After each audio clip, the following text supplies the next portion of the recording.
Alors que la bataille, le match du cloud gaming s'intensifie jour après jour avec l'arrivée d'Amazon, le service Luna, de Xbox, xCloud, et donc, depuis maintenant quelques temps, plus d'un an, Google et Stadia, eh ben c'est vrai que le premier parti, à savoir Google, ne semble pas forcément le mieux en point, et en l'occurrence, regardez ce qu'on peut découvrir.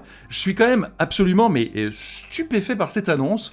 Le nouveau Chromecast, donc de Google, eh bien, il n'intégrera pas Stadia à son lancement. Je veux dire, sérieusement, la compatibilité avec Stadia, donc leur service à eux, personnel, interne, n'arrivera pas avant 2021. Je veux dire, si tu veux que ton service marche, à un moment, quand même, tu dois lui donner toutes ses chances.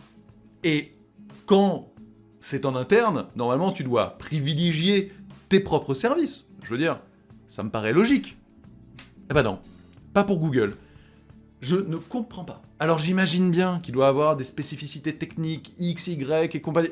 Mais quand même, en termes de message, une fois de plus, pour un service qui, technologiquement, depuis le premier jour, je vous le dis, fonctionne extrêmement bien. Là-dessus, il n'y a aucun problème.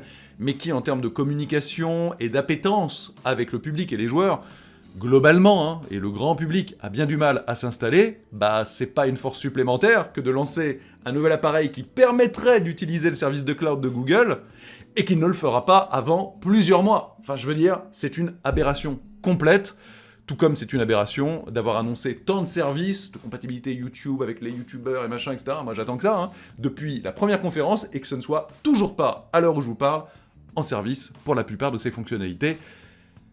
Bref, Stadia, il faut vraiment muscler son jeu, car la concurrence à côté s'organise extrêmement fortement. Vous me direz dans les commentaires ce que vous en pensez.